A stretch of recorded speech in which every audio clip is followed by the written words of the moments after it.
Hello and welcome to Main Street Theater and Main Street at the Mic.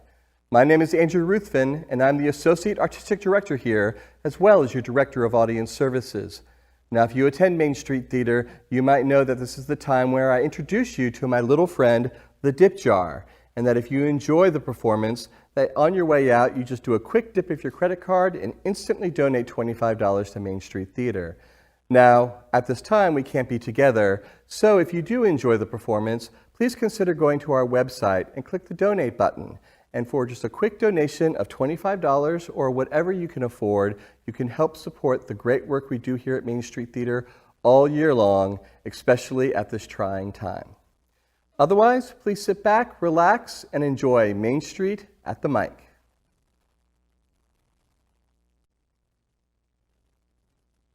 Good evening, and welcome to Main Street at the Mic.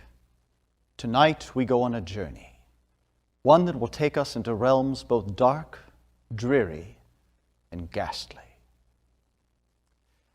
To begin that journey, we first travel across the ocean to a small country pub on the coast of Ireland. Gathered there one dark and stormy night, a small group of locals try their best to welcome a newcomer to town. But not all stories are about fairies and sprites trying to make their way down for a dip on the shore. Some are more recent, personal, and tell the tale of things that go bump in the night.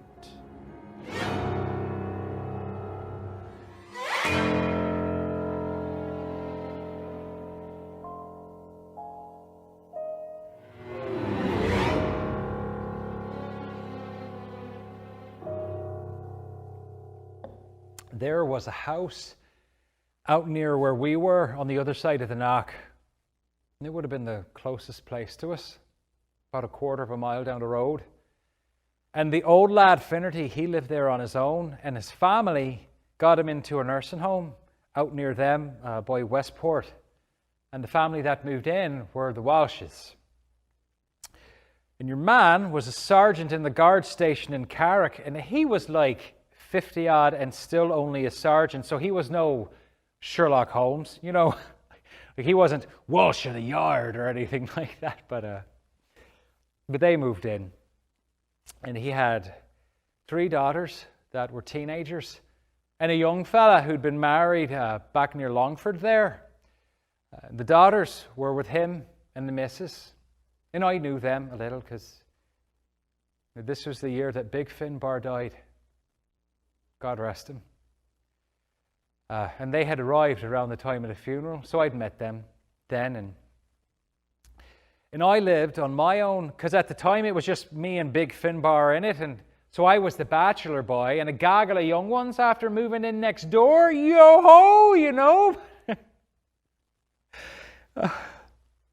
But it had been around this time that I'd have been wondering what to do, you know. Whether to sell it on or farm it, you know. I was 22, 23, you know. And it would have been around 11 or 12 o'clock this night, and there was a knock on my door, and it was Mrs. Walsh. And she was all upset, you know, asking, you know, can I come in? And she didn't know what to do. Her husband was at work out on a call, and she didn't know anyone in the area, and there was a bit of trouble. So, you know, what kind of trouble? I says. And she said she was after getting a call from the young one, Naim, and she was after doing the Luigi board, or what do you call it? The Ouija board. Right, the Ouija board. So they were after doing. Oh, you know that I meant the Ouija board. Come off it.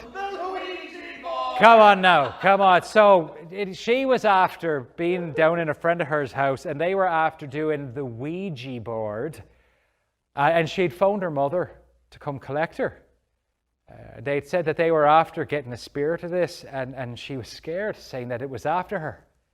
And I obviously thought that this was all a load of bollocks. You know, I mean, I'm sorry, you'll have to excuse the language, but here's the mother saying that she'd gone to pick her up. And I just thought that it was all a bit mad, you know. But on the way back, they'd seen something. Like the mother had seen it too.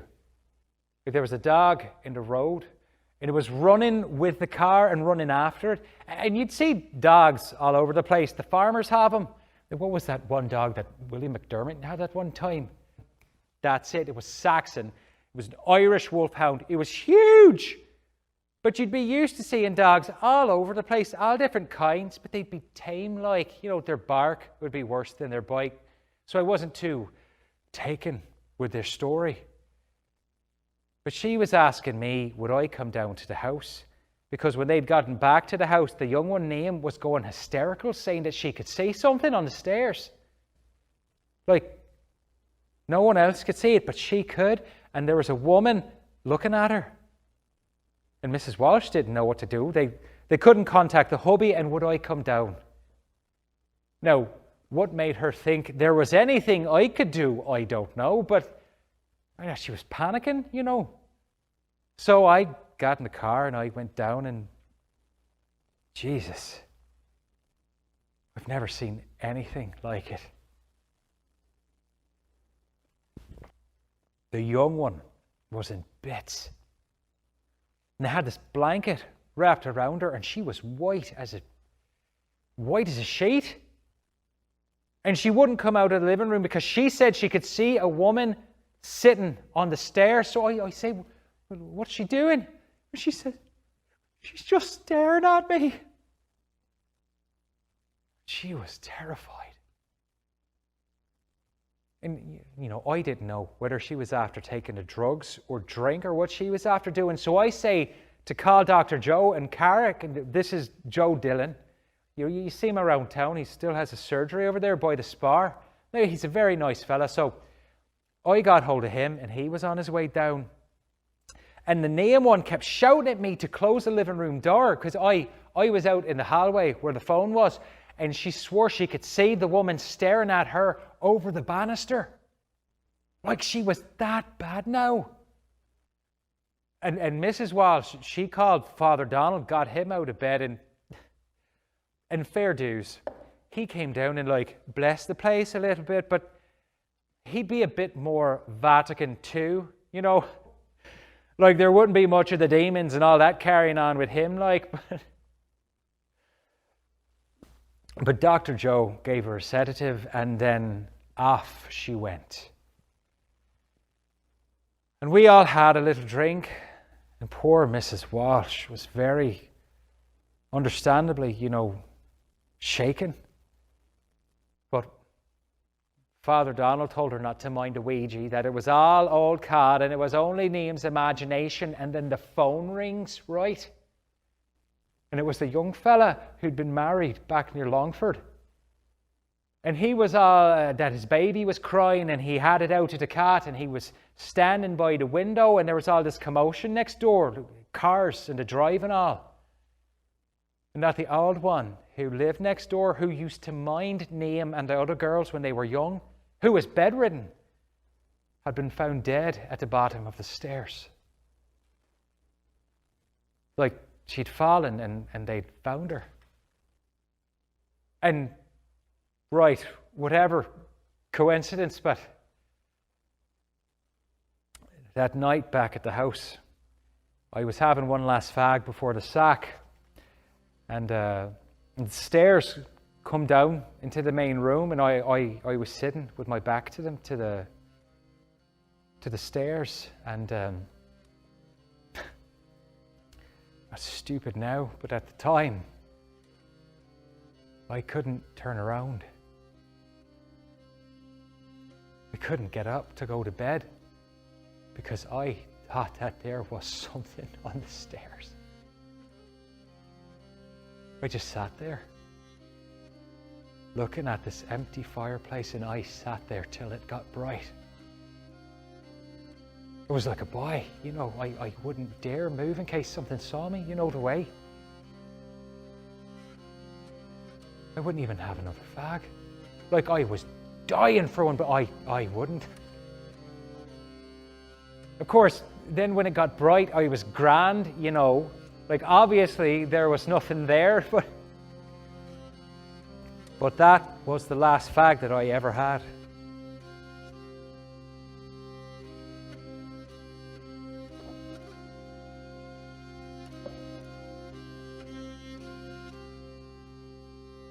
The birth of a child can be a time of celebration for a family. Often, though, for the first child, their new sibling can bring an unwelcome sharing of their parents' time and attention. But even as jealousy creeps in, family is still family. And when evil enters the home, it is Eliza, the one not consumed with the care and attention her baby sister demands, that sees the evil for what it is and has the courage to face it.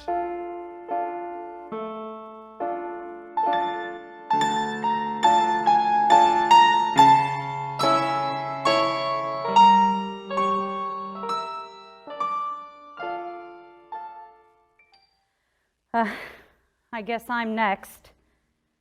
Well, my name is Eliza, and I suppose all the fuss started when I was 12, on the day my baby sister, Amanda, turned 4. She was a disgusting little creature from birth. Pink, squirming, so fat she looked more like an overstuffed sausage casing than an actual human being. Ugh, and man, was she a squealer all day long. Just wah, wah, wah was enough to drive the whole family into the nut house. Yet, somehow, I was the only one that was ever bothered by it. Mother was always crooning over the crib, and my father maxed out his credit cards buying plushy playthings for the little imp. And that's where the trouble started. After seeing a commercial on TV, Amanda decided that she had to have an American Girl doll who looked exactly like her for her birthday. It took only 2 days of mewling and temper tantrums before my weakling father dropped $400 on the thing and brought it home with all the accessories. The squealer gave a good long screech and ran off to her room with it. The first time I saw the doll, I'm not ashamed to say, it freaked me out, okay? It was the spitting image of Amanda. Same hair, same skin color, same oinker nose even. It was the eyes, though. That glassy, reflective, depthless stare that seemed to follow me around anytime I was in the room with it. Pretty soon, I started finding the doll in strange places. Under my bed, in the laundry hamper, on my nightstand in the middle of the night. I kept thinking that Amanda had gotten bored with it and was leaving it laying around. Still, as much as I tried to convince myself that there was a perfectly normal explanation, I couldn't shake the feeling of those eyes on me all the time. After a while, I started avoiding the thing completely, leaving the room anytime Amanda came in dragging the doll by its leg behind her. It got so bad. I started having nightmares, woke my parents up with my screaming every night. I wasn't sleeping. I stopped eating, hanging out with friends, watching Netflix. I just stopped living altogether. I would just hide in my room for hours, expecting the doll to come for me at any moment. My parents tried to send me to a shrink, but they only managed to make me more paranoid. I guess someone should have seen the warning signs. The night it all happened, my mom had given me some NyQuil so I might at least get a couple of hours of sleep. Dark circles had become my permanent feature. I woke up, groggy and dazed in the middle of the night, to the sound of scratching at my door. By then, I was a mess. I was sure the moment had finally come and the foul thing had come for me. I inched to the door, barefoot and goose-pimpled. I swung it open wide, expecting those glassy eyes to be glaring up at me, but there was nothing. Still, I could hear the scratching all around me. I thought I was going crazy when I realized the sounds were coming from the walls, and they were moving. So I followed, breathless, all the way to Amanda's room. When I turned the corner, there they were, the monster and the squealer, locked in a death match, hands around each other's throats. My sister's eyes were bulging. Her throat was rasping for a few final breaths. I screamed, and I ripped the thing off of her. I couldn't believe it, but the doll fought back, clawing and scratching at my face.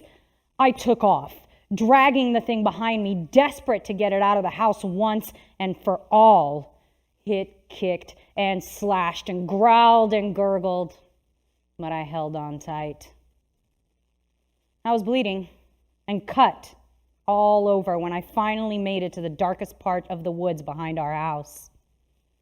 The doll was fighting for its life still, so I took it by the legs, and with a great heave, I slammed the back of its head against the nearest tree trunk. Finally, the lump grew still. It still took me almost an hour of clawing and digging with my bare hands until the hole was deep enough. I dropped the doll in, and before burying it, I gouged out its hateful, glassy eyes with my fingernail. When I finally got home, our house was a carnival of police lights and sirens. My parents were on the couch crying, my mother's face bleeding where she had clawed herself in her panic. That's when they told me, as I felt the cold steel of the handcuffs around my wrist. You see, my sister had never owned an American Girl doll. My father hadn't been able to afford it. They found my sister's body 2 days later. Apparently, she'd been alive when I buried her. They never found the eyes.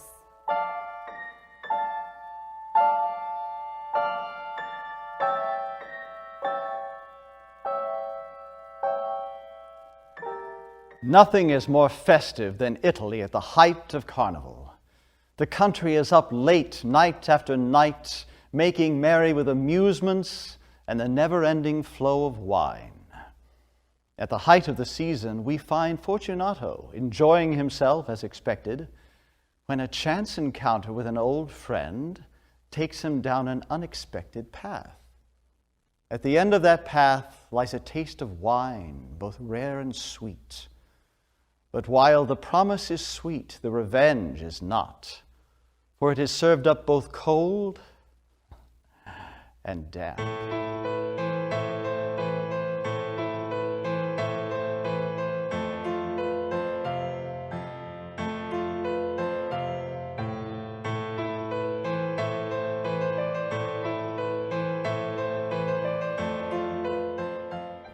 The 1,000 injuries of Fortunato I had borne as best I could, but when he ventured upon insult, I vowed revenge. You, who so well know the nature of my soul, will not suppose, however, that I gave utterance to a threat. At length, I would be avenged. This was a point definitely settled, but the very definitiveness with which it was resolved precluded the idea of risk. I must not only punish, but punish with impunity. A wrong is unredressed when retribution overtakes its redresser. It is equally unredressed when the avenger fails to make himself felt as such to him who has done the wrong. It must be understood that neither by word nor deed had I given Fortunato cause to doubt my goodwill. I continued, as was my wont, to smile in his face. And he did not perceive that my smile now was at the thought of his immolation. He had a weak point, this Fortunato, although in other regards he was a man to be respected and even feared. He prided himself on his connoisseurship in wine. Few Italians have the true virtuoso spirit. For the most part, their enthusiasm is adopted to suit the time and opportunity, to practice imposture upon the British and Austrian millionaires. In painting and gemmery, Fortunato, like his countrymen, was a quack. But in the matter of old wines, he was sincere. In this respect, I did not differ from him materially. I was skillful in the Italian vintages myself, and bought largely whenever I could. It was about dusk one evening during the supreme madness of the carnival season that I encountered my friend. He accosted me with excessive warmth, for he had been drinking much. The man wore motley. He had on a tight-fitting party-striped dress, and his head was surmounted by the conical cap and bells. I was so pleased to see him that I thought I should never have done wringing his hand. I said to him, "My dear Fortunato, you are luckily met. How remarkably well you are looking today. But I have received a pipe of what passes for Amontillado, and I have my doubts." Amontillado? I have my doubts. Amontillado, and I must be satisfied. Amontillado? As you are engaged, I am on my way to Lucchese. If anyone has a critical turn, it is he. He will tell me. Lucchese cannot tell Amontillado from sherry. And yet, some fools will have it that his taste is a match for your own. Come, let us go. Whither? To your vaults. Oh, my friend, no. I will not impose upon your good nature. I perceive you have an engagement. Lucchese, I have no engagement. Come, my friend. No, it is not the engagement, but the severe cold with which I perceive you are afflicted. The vaults are insufferably damp. They are encrusted with nitre. Let us go nevertheless. The cold is merely nothing. Amontillado? You have been imposed upon. And as for Lucchese, he cannot distinguish sherry from Amontillado. Thus speaking, Fortunato possessed himself of my arm, putting on a mask of black silk, and drawing a roquelaire closely about my person, I suffered him to hurry me to my palazzo. There were no attendants at home. They had absconded to make merry in honor of the time. I had told them that I should not return until the morning, and had given them explicit orders not to stir from the house. These orders were sufficient, I well knew, to ensure their immediate disappearance, one and all, as soon as my back was turned. I took from their sconces 2 flambeaux, and giving one to Fortunato, bowed him through several suites of rooms to the archway that led into the vaults. I passed down a long and winding staircase, requesting him to be cautious as he followed. We came at length to the foot of the descent and stood together on the damp ground of the catacombs of the Montresors. The gait of my friend was unsteady, and the bells upon his cap jingled as he strode.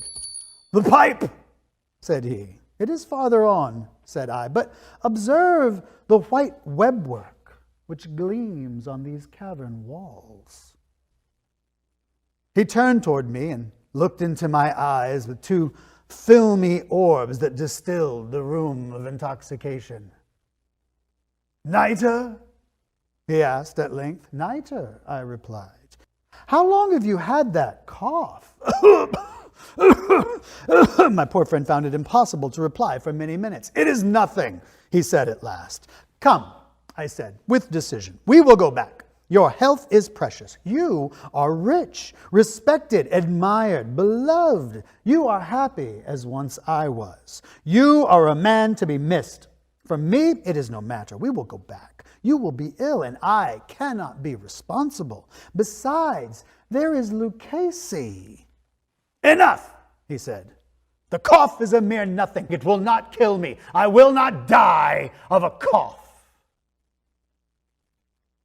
True. True, I replied. And indeed, I had no intention of alarming you unnecessarily, but you should use all proper caution. A draught of this Medoc will defend us from the damps. Here I knocked off the neck of a bottle which I drew from a long row of its fellows that lay upon the mold. Drink, I said, presenting him the wine. He raised it to his lips with a leer. He paused and nodded at me familiarly, while his bells jingled. I drink, he said, to the buried in repose around us, and I to your long life. He again took my arm and we proceeded. These vaults, he said, are extensive. The Montresors, I replied, were a great and numerous family. I forget your arms. A huge human foot d'or in a field of azure. The foot crushes a serpent rampant, whose fangs are embedded in the heel. And the motto? Nemo me impune lacessit. Ha! Good, he said.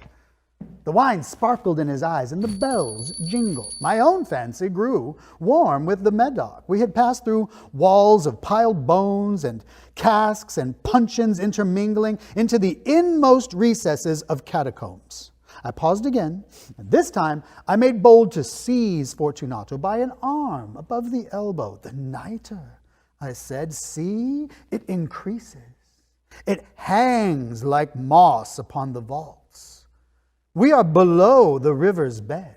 The drops of moisture trickle among the bones. Come, we will go back ere it is too late. Your cough. It is nothing, he said. Let us go on. But first, another draught of the Medoc. I broke and reached him a flagon of De Grave. He emptied it at a breath.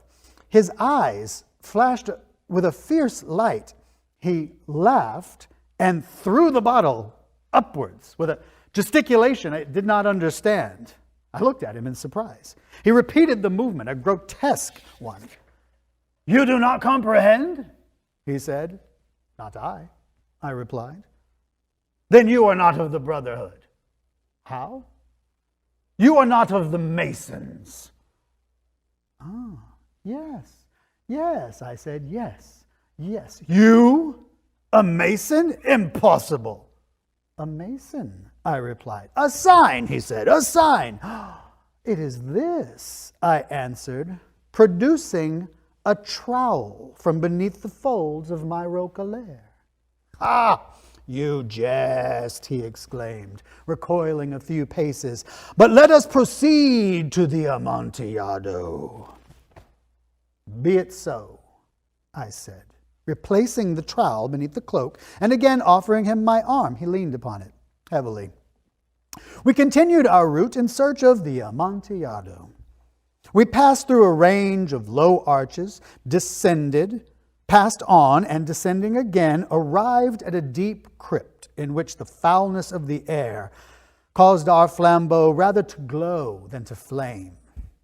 At the most remote end of the crypt, there appeared another, less spacious. Its walls had been lined with human remains, piled to the vault overhead in the fashion of the great catacombs of Paris. 3 sides of this interior crypt were still ornamented in this manner. From the 4th side, the bones had been thrown down and lay promiscuously upon the earth, forming at one point a mound of some size.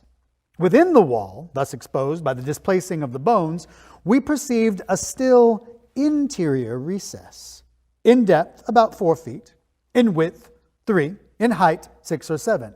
It seemed to have been constructed for no special use within itself, but formed merely the interval between 2 of the colossal supports of the roof of the catacombs, and was backed by one of their circumscribing walls of solid granite. It was in vain that Fortunato, uplifting his dull torch, endeavored to pry into the depth of the recess. Its termination, the feeble light, did not enable us to see. "Proceed," I said. "Herein is the Amontillado." As for Lucchese, "He is an ignoramus," interrupted my friend, as he stepped unsteadily forward, while I followed immediately at his heels. In an instant, he had reached the extremity of the niche, and finding his progress arrested by the rock, stood, stupidly, bewildered. A moment more, and I had fettered him to the granite. In its surface were two iron staples, distant from each other by about 2 feet horizontally. From one of these depended a short chain, from the other a padlock. Throwing the links about his waist, it was but the work of a few seconds to secure it. He was too much astonished to resist. Withdrawing the key, I stepped back from the recess. "Pass your hand," I said, "over the wall. You cannot help feeling the nitre. Indeed, it is very damp. Once more, let me implore you to return. No? Then I must positively leave you. But I must first render you all the little attentions in my power."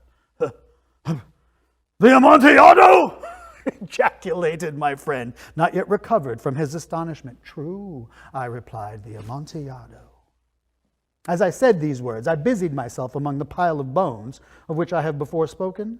Throwing them aside, I soon uncovered a quantity of building stone and mortar. With these materials and with the aid of my trowel, I began vigorously to wall up the entrance of the niche. I had scarcely laid the first tier of the masonry when I discovered that the intoxication of Fortunato had in great measure worn off. The earliest indication I had of this was a low moaning cry from the depth of the recess. It was not the cry of a drunken man. There was then a long and obstinate silence. I laid the second tier and the third and the fourth, and then I heard the furious vibrations of the chain. The noise lasted for several minutes, during which, that I might hearken to it with more satisfaction, I ceased my labors and sat down upon the bones. When at last the clanking subsided, I resumed the trowel and finished without interruption the fifth, the sixth, and the seventh tier. The wall was now nearly upon a level with my breast. I again paused, and holding the flambeau over the mason work, threw a few feeble rays upon the figure within. A succession of loud and shrill screams bursting suddenly from the throat of the chained form seemed to thrust me violently back. For a moment I hesitated, I trembled. Unsheathing my rapier, I began to grope with it about the recess. But the thought of an instant reassured me. I placed my hand upon the solid fabric of the catacombs and felt satisfied. I reapproached the wall. I replied to the yells of him who clamored. I re-echoed. I aided. I surpassed them in volume and in strength. I did this, and the clamorer grew still. It was now midnight, and my task was drawing to a close. I had completed the 8th, the 9th, and the 10th tier. I had finished a portion of the last and the 11th. There remained but a single stone to be fitted and plastered in. I struggled with its weight. I placed it partially in its destined position. But now there came from out the niche a low laugh that erected the hairs upon my head. It was succeeded by a sad voice, which I had difficulty in recognizing as that of the noble Fortunato. The voice said, "Oh, a very good joke indeed, an excellent jest. We shall have many a rich laugh about it at the Palazzo. Over our wine, the Amontillado. Yes, the Amontillado. But is it not getting late? Will not they be awaiting us at the palazzo, the Lady Fortunato and the rest? Let us be gone? Yes, let us be gone. For the love of God, Montresor! Yes, I said. For the love of God. But to these words I hearkened in vain for a reply. I grew impatient. I called aloud, Fortunato. No answer. I called again, Fortunato. No answer still. I thrust a torch through the remaining aperture and let it fall within. There came forth in reply only a jingling of the bells. My heart grew sick on account of the dampness of the catacombs. I hastened to make an end of my labor. I forced the last stone into its position. I plastered it up, and against the new masonry I re-erected the old rampart of bones. For half of a century, no mortal has disturbed them. In pace requiescat.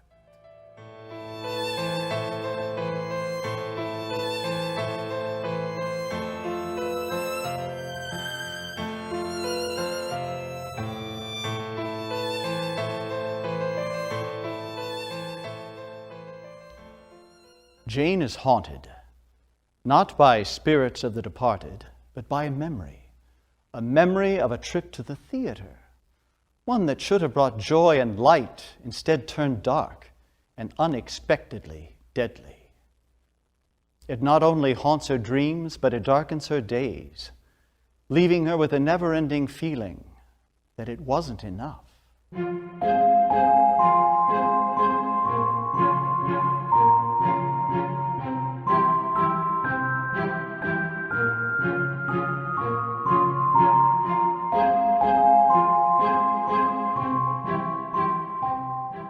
When I was 8 years old, someone brought me to a theater with lots of children.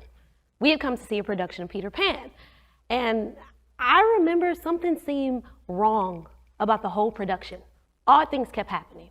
Like when the children would fly, the ropes would keep breaking and the actors would come thumping to the ground, and they'd have to be carried off by the stagehands. There seemed to be an unlimited supply of understudies to take the children's places, and then they'd fall to the ground. And the crocodile that chases Captain Hook, it seemed to be a real crocodile. It wasn't an actor. And at one point, it fell off the stage, crushing several children in the front row. Several understudies came to take the children's places in the audience. And from scene to scene, Wendy seemed to get fatter and fatter until finally, by the second act, she was immobile and had to be moved by a cart. Now, you remember in the second act when Tinkerbell takes some poison that Peter's about to take in order to save him. And then Peter turns to the audience and says that Tinkerbell is going to die because not enough people believe in fairies. But that if we clap hard enough in the audience to show that we do believe in fairies, then Tinkerbell might not die. And so then everyone started to clap. We clapped very hard and very long. My palms hurt and started to bleed. I clapped so hard. Then suddenly, the actress playing Peter Pan turns to the audience and says, "That wasn't enough. You didn't clap hard enough. Tinkerbell is dead."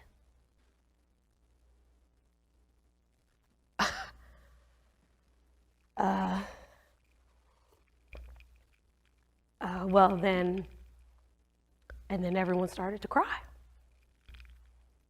The actress stalked off stage and refused to finish the play. Then finally, they had to bring the curtain down. Now, no one could see through the tears, so the ushers had to help the children up the aisles and out into the streets. I don't think any of us were ever the same after that experience. Well, it certainly turned me against theater. But more damagingly, I think it's warped my sense of life. You know, nothing seems worth trying if Tinkerbell is just going to die.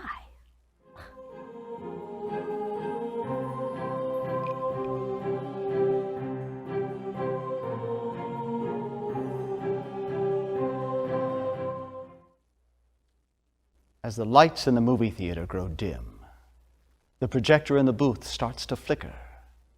Audiences thrill to see their favorite stars light up the screen. Joan Crawford, Gloria Swanson, Marlene Dietrich, and Garbo. One name is always missing from this list, a star who burned fast and hot only to burn out too soon. Life in front of the camera often consumes the dreams of those who come to Hollywood in search of fame and fortune. But when it asks for your soul, it comes at a rare price that asks everything of you.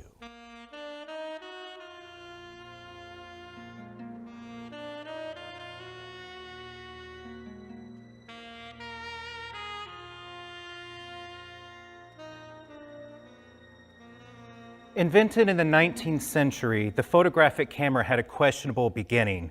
The process of developing film was often laborious and complex. Many cultures considered it a demonic device capable of robbing the subjects of their souls. Alternately, in European countries, it was common practice to photograph the dead in order to preserve their spirit. It was not until the creation of the moving picture that the public perspective of photography changed. With the dawn of Hollywood's golden age, the camera became an indispensable part of everyday life. The glitz and glamour of silent films with their dashing male leads and gorgeous young starlets captured the world with its magic. Among the queens of the silver screen, one name reigned supreme during the silent era. Despite having made only a handful of pictures, Lillian Gustafson remains a Hollywood legend to this day, perhaps more so because of what happened behind the camera rather than in front of it. Notorious film director Maurice Schroeder discovered Lillian in Germany at the age of 24. Starring in 3 of his silent films, the young girl's performance mesmerized audiences. She possessed the most delicate of features, large, captivating eyes, and was one of the few natural blondes at the time. Many agree that her face was the most beautiful to ever grace the silver screen. Before long, the director and actress caught the attention of famed American producer Louis B. Mayer. In the spring of 1926, he offered them both 3-year contracts with the lucrative MGM Studios. When Lillian Gustafson and Maurice Schroeder arrived in Hollywood, they knew right away that they did not fit in with the studio system. Hardly able to speak English, Lillian refused to change her name to something more American. In addition, many saw the bizarre relationship between the director and his protege. Maurice was extremely controlling and protective of Lillian. He was also twice her age, with thick gray hair, a craggy face, and a drooping, lazy eye. They soon began work on their first Hollywood film, The Temptress, in which Lillian portrayed a femme fatale who inadvertently destroyed men.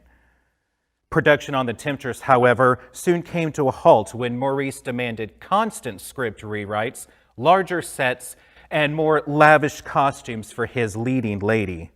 The film went over schedule and over budget, prompting L.B. Mayer to fire Maurice. Lillian was heartbroken upon hearing that Maurice would be returning to Germany. He was her only friend and did not want to be left alone in a foreign country. He told her that she was destined to be a star and that she should continue working, but she could not be consoled. "Don't leave me," she begged him. "Please, please stay." Those were the last words that Lillian ever spoke to Maurice Schroeder. The following day, his body was found in the water near the Santa Monica Pier. His death was ruled an accidental drowning, but some suggested suicide. Devastated, Lillian begged for time off to take her mentor home, but an unsympathetic Louis B. Mayer threatened to sue her for breach of contract if she left. The grieving actress did as she was told and continued filming under a new director. But as shooting progressed, unexplained problems plagued the set. Lights flickered and randomly shut off during scenes. Props went missing. Then one day, the most bizarre thing happened. After Lillian filmed a heavily dramatic scene in which she said farewell to a lover, the editor reviewed the footage. He noticed a blurred speck of light just over Lillian's shoulder. Nobody could explain what it was, but the shot was ruined and had to be refilmed several times. During each new take, Lillian's performance improved, but the blurred image only grew brighter. When Lillian saw the dailies herself, she went cold. The figure behind her was out of focus, but she recognized the craggy face and the lazy eye. Staring at her from the screen was the face of Maurice Schroeder. There was no explanation for the ghostly image appearing behind her. Upon examining the film negatives, no such image could be seen. However, when ran through the projector, the face became clearer every time it played. Rumors spread around the studio about the ghost of Maurice Schroeder. Lillian refused to discuss or even acknowledge the idea. When The Temptress finally premiered, it was a smash hit. Everyone raved about Hollywood's striking new starlet. She expressed powerful emotions with her eyes unlike anyone before her. Subsequently, everyone in the studio wanted to work with her. Over the next 3 years, Lillian made several more silent films, each one better than the last. But it took a toll. She became subdued, reclusive even. In between takes, she stared at the camera with the dark fear in her eyes, her fragile body trembling. Over time, she lost an unhealthy amount of weight. She started bleaching her already blonde hair, and her makeup artist struggled to conceal the bags under her eyes. Worst of all, the strange incidents that had occurred on her first film seemed to follow her throughout her otherwise prosperous career. On set one day, Lillian and the director had a huge argument about how she should play a particular scene. She gave in and agreed to do it his way. But 1 minute into the scene, the camera started smoking and the celluloid inside burst into flames. The fire spread rapidly, destroying the entire set. Afterwards, one of the gaffers jokingly said, "I guess Schroeder didn't like that scene." Lillian apparently gave him an evil glare. 2 days later, that same gaffer fell from a ladder, breaking his neck, paralyzing him for life. But despite these bizarre events, Lillian's star continued to rise. She could enchant audiences with the single tear and a blink of her eyes. In addition, each of her films easily grossed $1 million. And in 1929, the last year of silent films in Hollywood, Lillian was the highest paid actor to date. By then, she refused to be given any sort of direction and insisted on shooting every scene in one take, as if she did not want to be in front of the camera a moment longer than necessary. When the director yelled "cut," Lillian shivered, as if she'd been in pain and holding her breath the entire scene. The director requested one more take, but she quietly said, "No, we are done." When that film wrapped, she had officially completed her original contract. She left the movie studio, never to return. Although Lillian Gustafson would receive the highest praise of her career, she never saw her final film. Before it premiered, Lillian was found dead on the bathroom floor of her Beverly Hills mansion. No one could determine her cause of death.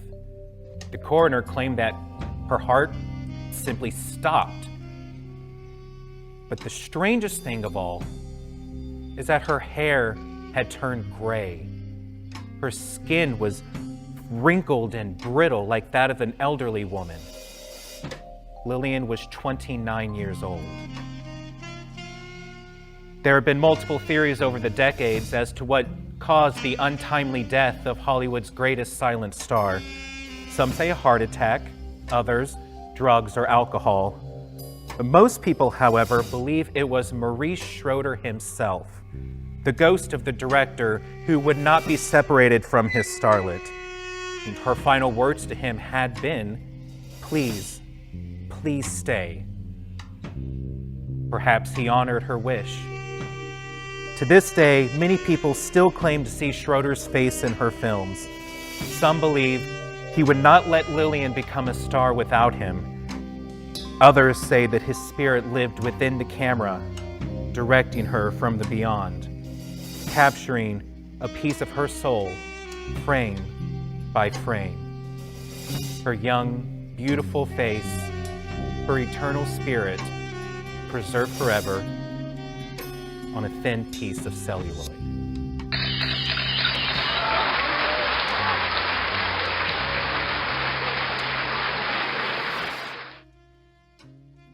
Imagine, if you will, 26 children, each of them going about his tiny little life without a care in the world. But even a carefree life can come to a ghastly end. And for each of these 26 children, it is the last thing any of them saw coming.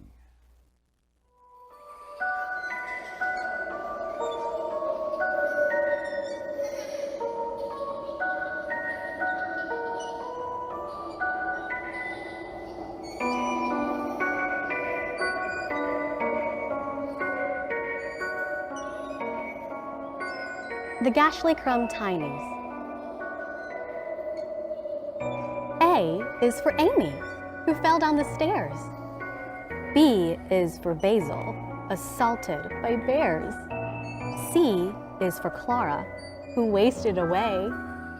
D is for Desmond, thrown out of a sleigh. E is for Ernest, who choked on a peach. F is for Fanny, sucked dry by a leech. G is for George, smothered under a rug. H is for Hector, done in by a thug. I is for Ida, who drowned in a lake. J is for James, who took lie by mistake. K is for Kate, who was struck with an axe. L is for Leo, who swallowed some tacks. M is for Maud, who swept out to sea. N is for Neville, who died of ennui. O is for Olive, run through with an awl. P is for Prue, trampled flat in a brawl. Q is for Quentin, who sank in a mire. R is for Rhoda, consumed by a fire. S is for Susan, who perished of fits. T is for Titus, who flew into bits. U is for Una, who slipped down a drain. V is for Victor, squashed under a train. W is for Winnie, embedded in ice. X is for Xerxes, devoured by mice. Y is for Yorick, whose head got knocked in. Z is for Zilla, who drank too much gin.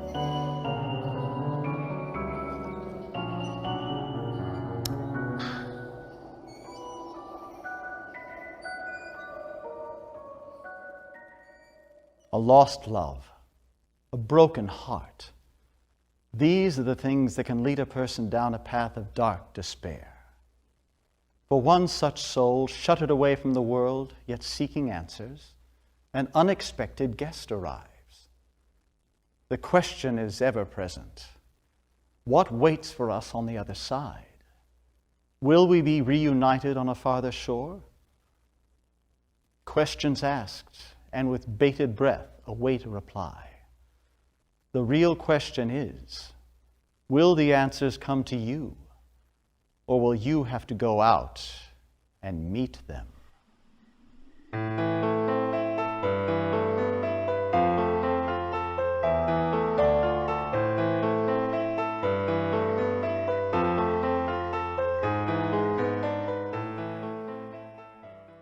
Once upon a midnight dreary, while I pondered weak and weary over many a quaint and curious volume of forgotten lore, while I nodded, nearly napping, suddenly there came a tapping, as someone gently rapping at my chamber door.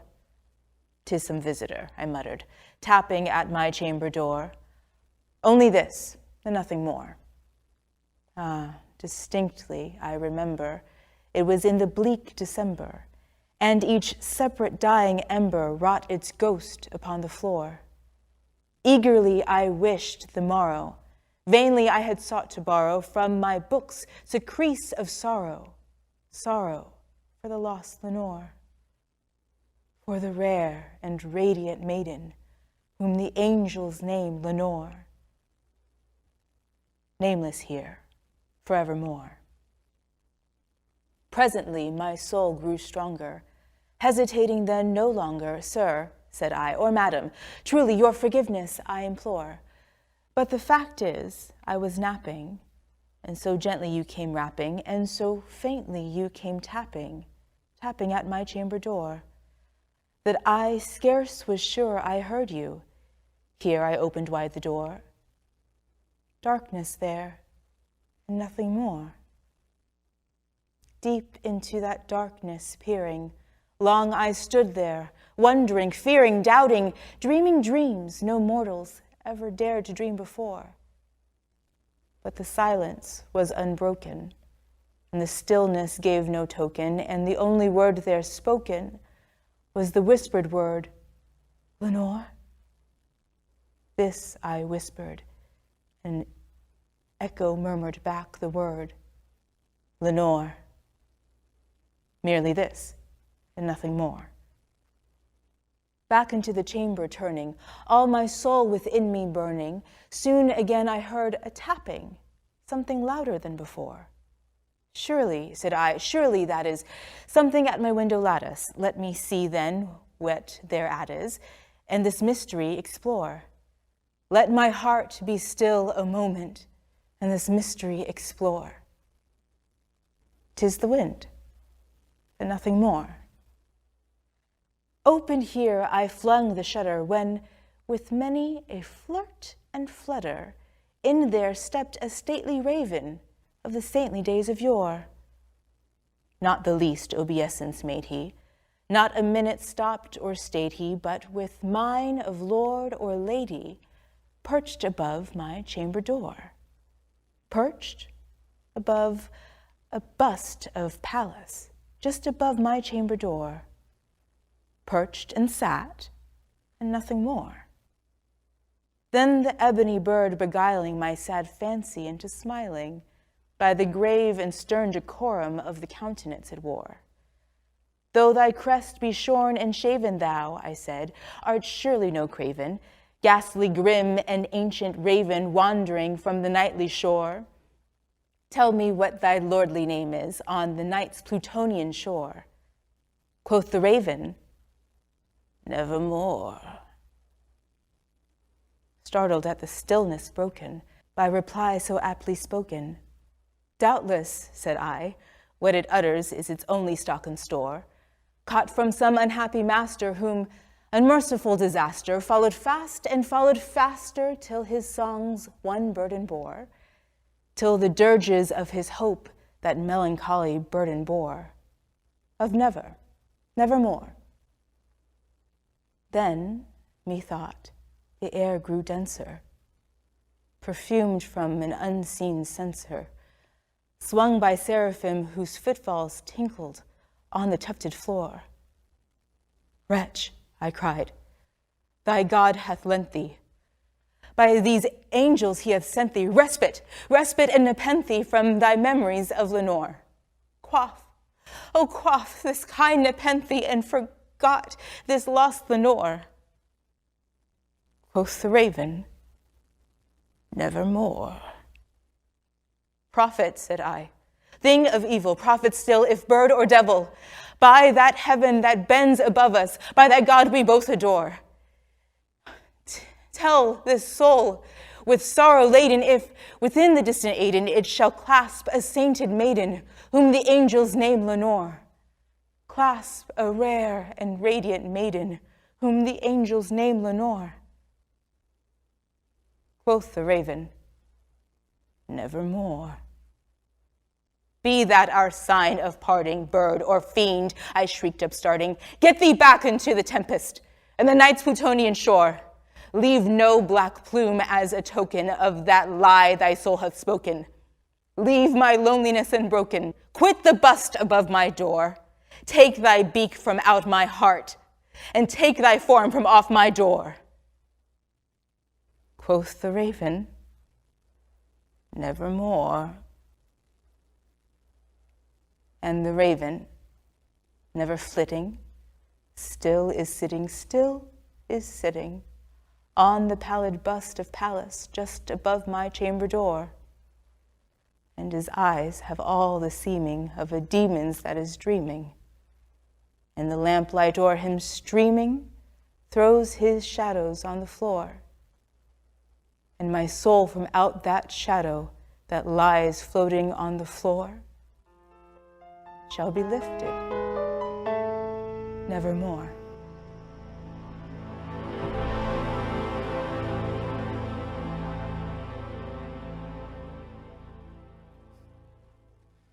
Thank you for joining us this evening. Next at the mic will be Cabaret and Cocktails, featuring 6 singers sharing their stories and voices, coming to you in November. Events such as these would not be possible without the generous support of our patrons and donors.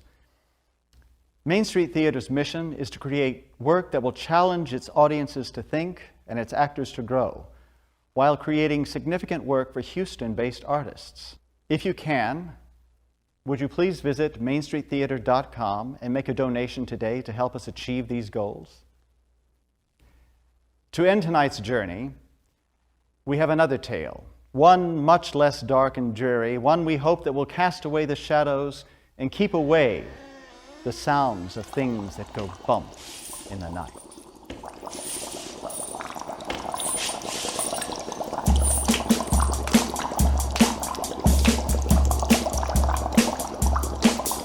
I was working in the lab late one night when my eyes beheld an eerie sight. For my monster from his slab began to rise, and suddenly, to my surprise, he did the monster mash. It was a graveyard smash. It caught on in a flash. He did the monster mash. From my laboratory in the castle east to the master bedroom where the vampires feast. The ghouls all came from their humble abodes to get a jolt from my electrodes. They did the monster mash. It was a graveyard smash. It caught on in a flash. They did the monster mash. The zombies were having fun. The party had just begun. The guests included Wolfman, Dracula, and his son. The scene was rocking, all were digging the sounds. Igor on chains, backed by his baying hounds. The coffin bangers were about to arrive with their vocal group, the Crypt Kicker 5. They played the monster mash. It was a graveyard smash. It caught on in a flash. They played the monster mash. Out from his coffin, Drac's voice did ring. Seems he was troubled by just one thing. Opened the lid and shook his fist and said, "Whatever happened to my Transylvania twist?" It's now the monster mash. And it's a graveyard smash. It's caught on in a flash. It's now the monster mash. Now everything's cool, Drac's a part of the band, and my monster mash is the hit of the land. For you, the living, this smash was meant to. When you get to my door, tell them Boris sent you. Then you can monster mash and do my graveyard smash. You'll catch on in a flash. Then you can monster mash. Mash good. Easy go, you impetuous young boy. Mash good.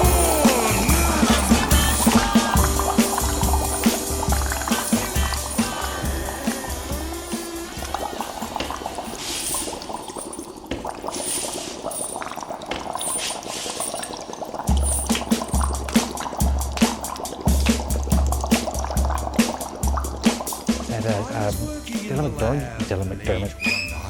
When my eyes beheld an eerie Not my name. a monster from its slab began to rise, and suddenly, to my surprise, he did the monster mash.